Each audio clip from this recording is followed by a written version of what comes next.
Marami ang nagsasabi na okay daw maglagay ng pera sa Pag-ibig MP2 dahil mataas daw ang tubo. Ito ay parang magic wallet na pinapalaki ang pera mo habang natutulog ka. Ang sarap pakinggan, di ba? Pero teka lang, bago ka maghulog, kailangan mo munang malaman ang mga bagay na hindi sinasabi sa'yo. Dahil kahit ako, palagi kong sinasabi na mag-invest sa Pag-ibig MP2 sa mga videos ko. Yun nga lang, may other side na gusto ko ring iparating sa inyo. Dahil kahit maganda ang Pag-ibig MP2, hindi ito ang all-around solution. At kung hindi tugma ang sitwasyon mo, baka hindi mo makuha ang results na inaasahan mo. So ngayon, pag-uusapan natin ng real talk ang version ng Pag-ibig MP2 na hindi sinasabi ng iba. At dito malalaman mo kung para sa iyo ba talaga ito o baka naman another sounds too good to be true na naman ito na hindi pala bagay sa iyo at sa mga financial moves mo. Una, let's crush the biggest myth. Hindi guaranteed ang tubo sa Pag-ibig MP2. Hindi ito fixed interest. Dividends ito. At ang dividends ay tumataas at bumababa. Kaya may taon na mataas at may taon din na hindi impressive. Kaya kung ang mindset mo ay laging nasa 7 o 8%, expect disappointment. Pag-ibig MP2 is a long-term tool, hindi ito jackpot machine. Kung ang personality mo ay gusto ng predictable at fixed interest, baka mas okay na maglagay ka na lang ng pera sa mga bonds o time deposits. At ito pa ang isang nakakalimutan ng mga tao. 5 taon na nakalak ang pera nila sa Pag-ibig MP2. Ito ang reality na nakakalimutan ng mga tao. Nag-MP2 sila na para bang nag-open lang ng isang normal savings account. Pero pagdating ng emergency, doon nila naalala na hindi pala pwedeng basta na lang nila i-withdraw ang pera nila. Although pwede naman mag-early withdrawal, pero may mga conditions at minsan nababawasan pa ang earnings mo. Kasi kung ang pera na ilalagay mo sa Pag-ibig MP2 ay pang-emergency mo pala, stress at hindi dividends ang makukuha mo. Ngayon ay pag-usapan naman natin ang personality. Hindi lahat ng tao ay pang long-term game. May iba na super mabilis mainip. Gusto nila ay may progress kagad, may results kagad at may kilig sa investments. Kaso hindi ganun si Pag-ibig MP2. Dividends come out annually at yung growth ay mararamdaman mo after the full 5 years. Kaya kung ikaw yung tipo ng tao na gusto ng instant result, baka masira lang ang momentum mo dito. Pero kung ikaw naman ay long-term player na kaya maghintay at hindi ka mabilis ma-frustrate kapag walang instant updates, Pag-ibig MP2 becomes a friend. Ang tanong, ano ba talaga ang temperament mo pagdating sa pera? Gusto mo ba ng instant result o kaya mo maghintay long-term? Ngayon ay pag-usapan naman natin ang consistency. Hindi naman required na maghulog monthly sa Pag-ibig MP2, pero kung gusto mong sulitin ang MP2 benefits, hindi pwedeng bahala na lang. Marami ang nagsisimula na sobrang desidido, yung tipong gustong-gusto talaga nila makaipon ng malaki, pero after 3 months ay busy na, wala na sa focus at hindi na makapaghulog. Ang resulta, kulang-kulang yung hulog nila sa loob ng 1 taon, kaya maliit lang din ang kinita ng pera nila. Although hindi naman talaga kailangan na malaki kagad ang hulog mo, kahit nga 500 to 1,000 pesos per month, basta tuloy-tuloy, solid pa rin yan. Pero kung 1 o 2 beses ka lang maghuhulog sa loob ng 1 taon at sasabihin mo na bahala na, then huwag kang mag-expect ng malaking dividends. Ngayon, punta naman tayo sa goals. Often ignored pero super important. Kung ang target mo ay down payment sa bahay within 2 years, MP2 is not for you. Kasi masyadong matagal bago mo makuha ang pera mo. Pero kung ang target mo ay something na 5 taon ang horizon, like education fund, future security fund, or retirement prep, MP2 makes a lot of sense. Hindi pwedeng hulog ka lang ng hulog kasi uso. Dapat alam mo exactly para saan ang pera mo.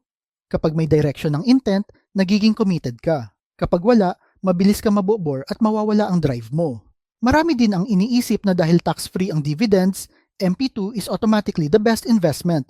Magandang benefit, yes, but not automatically the best. May years na mas competitive ang dividend ng digital banks, lalo na kapag may promo rates sila. So if ang expectation mo ay laging highest ang MP2, hindi iyon realistic. MP2 is stable, calm, dependable. Pero hindi ito designed para talunin ang aggressive investments. Kung gusto mo ng explosive growth, kailangan mong subukan ang ibang tools like crypto o stocks. MP2 can be part of your mixed investments, pero hindi siya ang bida sa high growth story ng investments mo. Now let's talk about liquidity. Ito ang trap na madalas di napapansin ng marami. Kapag naghulog ka, tanggapin mo na mawawala sa iyo ang access sa pera mo for 5 years. Kaya dapat hindi ito pang gastos next year. Hindi ito pang travel fund, hindi pang laptop replacement. Ang ilalagay mo dito ay yung pera na kaya mong i-let go for now. Kasi kapag nagkamali ka at napasok mo ang pera na pang short-term needs mo pala, ikaw rin ang may stress. At remember, wala pa naman akong nakilala na nagiging mas financially healthy dahil sa stress. MP2 works when you respect its investment structure. At ito ang talagang dapat klaro tayo dito. MP2 will not make you rich. Hindi ito parang stock market na may potential na malaki ang jump. Hindi rin ito parang business na pwedeng mag-multiply ang earnings. Ito ay savings tool with growth. It is slow, steady, and meant for disciplined individuals. Kung gusto mo yumaman, kailangan mo pa rin ng iba pang tools tulad ng skills, side business, or aggressive investments. MP2 is a good soldier but not the general. Now let's zoom out and look at your real-life scenarios. Stable ba ang trabaho mo? Sure ka ba na in the next 5 years, kaya mong mag-maintain ng contributions mo sa MP2? Kung nagbabalak ka mag-abroad, switch careers, o baka maging busy ka, kailangan mo rin itong i-consider. Pwede ka naman maghulog online, pero kung alam mong magiging unpredictable ang budget mo, baka mahirapan kang maging consistent. MP2 is easy when your life is steady. Mahirap siya kapag hindi mo alam ang direction ng financial situation mo. At ito pa ang tanong na kailangan mo sagutin ng buong katotohanan. Bakit mo ba gustong mag-MP2? Dahil ba trending? Dahil may nakita ka online na nagsasabing na malaki ang dividends? Dahil lahat ng kaibigan mo meron? O dahil gusto mo talagang mag-create ng long-term fund na kumikita para sa'yo? Ang regret ay nangyayari kapag nag-invest ka dahil lang sa hype. Ang satisfaction naman ay nangyayari kapag nag-invest ka dahil naiintindihan mo ang purpose nito. Tandaan mo na opportunity cost time. Kapag nilagay mo ang pera sa MP2, hindi mo ito mailalagay sa ibang bagay.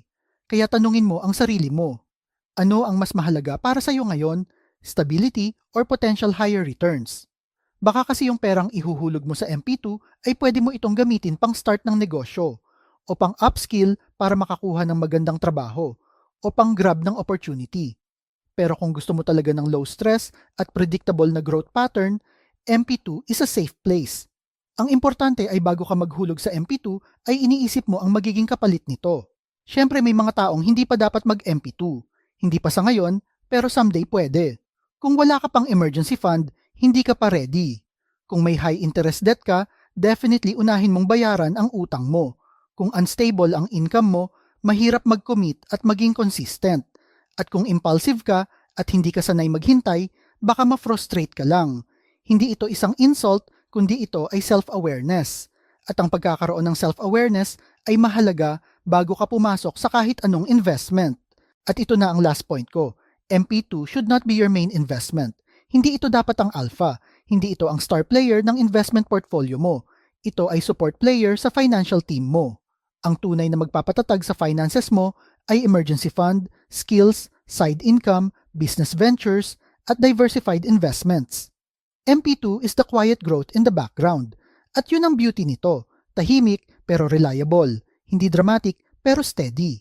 So magkano ba dapat ang hulog mo monthly? The answer is simple.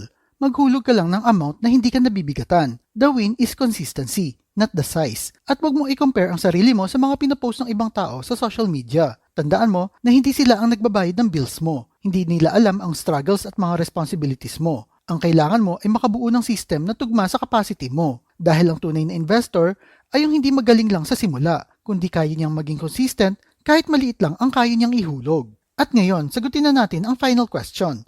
Para sa iyo ba ang Pag-ibig MP2? Well, kung kaya mo maghintay ng 5 years, kung kaya mo maging consistent, kung kaya mong hindi ma-stress sa fluctuating dividends, kung may emergency fund ka na, kung long-term thinker ka, kung oo lahat ang sagot mo, MP2 will be a good fit for your financial life.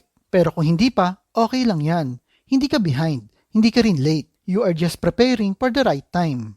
Maraming salamat sa panonood. At kung may kakilala ka na nagbabalak na mag-invest sa Pag-ibig MP2 pero hindi pa sure, i-share mo naman ang video na ito sa kanya. At kung nagustuhan mo rin ang video na ito, huwag mo na rin kalimutan na i-like, i-share at mag-subscribe na rin sa channel na ito. Tandaan mo, MP2 is not for everyone, pero sa tamang tao, MP2 is peace of mind. Ikaw ba, nag-invest ka na ba sa MP2 o nagbabalak pa lang? Type mo naman sa comment section below. At kung mahilig kayo sa mga videos tungkol sa pera, motivation na business, like and share nyo lang ang video na ito at kita-kita po ulit tayo sa mga susunod na video.